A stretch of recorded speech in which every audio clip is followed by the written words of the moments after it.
I went to the Department of Driver Services located in Fayetteville in Georgia, on the land of Georgia, the Georgia Republic.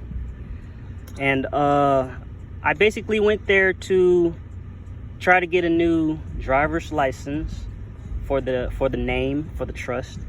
And I also tried to get an ID for the trust. I was successful to get an identification card for the trust, but I was denied. One thing they denied me was the right to reserve my rights and to expressly reserve my liberties through my signature. So I'm going to be filing an administrative appeal about that, because they're basically telling me that the code is telling people and men and women that they have to enter into an adhesion contract and are required to not reserve their rights when signing for a driver's license application, which is actually, that's called that's an adhesion contract. Anytime an individual would sign a document with undisclosed terms to the contract, and a person can be held to perform to the contract, it's an adhesion contract if they basically sign and give up their rights. No free man would voluntarily give up their rights in order to exercise a state benefit or privilege. My intent was not to exercise a state benefit or privilege, but rather to be compliant with the Real ID Act, which is an act of Congress, which is law. So I sought a state identification card, and I filled it out. I checked no for am I a United States citizen. I'm not a United States citizen. I'm a veteran. I showed her the DD-214s. They provided me everything free of charge today. But when I asked them for the Class E and Class F driver license application, at first they tried to tell me that I have to get it from a fire department, which at that point I laughed and told them, no, that's not true, but I'm not going to argue with you guys today, because I know that all they have to do to get a copy of this form is to go online to the Department of Driver Services website. But once I didn't budge and I let them know how much that they were not going to be able to lie to me about, she, I guess, took the time to go find the application and bring it here, because it's a very, very rare status to have for a driver's license. It's called a non-commercial license.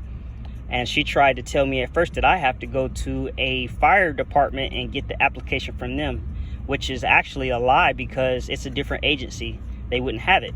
Now, another lie she also told me was that they didn't carry it. But I thought it was very funny, because once I started basically telling her basically how this form looks and what it's for and what it can do, they went in the back and found one very quickly, which I find kind of funny. But this status right here is called a non-commercial E/F license. A non-commercial E/F license is a license that cannot be suspended, and it's not required to participate in commercial conveyances. So what that means is that once you have this status and you're operating your private conveyance, a revenue collector or a policy enforcer, which you also know as a police officer or a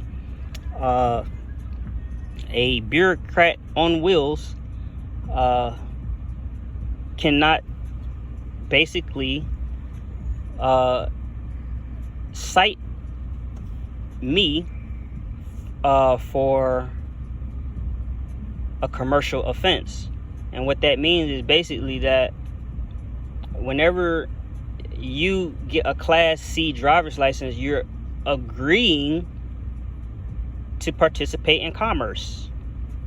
A lot of people don't know that because they don't read the fine print, and they also don't understand the type of wording and the type of symbology on that document that you call a driver's license.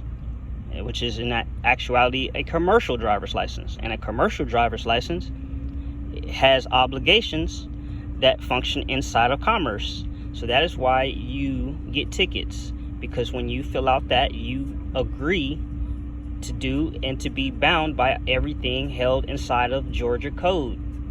The only thing about it is that Georgia code is not law. However, the constitution of the state, that is the law of the land.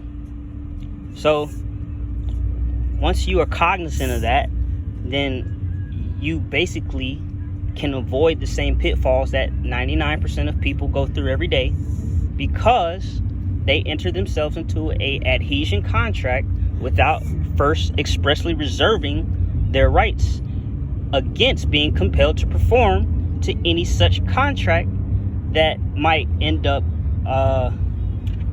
basically infringing upon your rights at some point in time.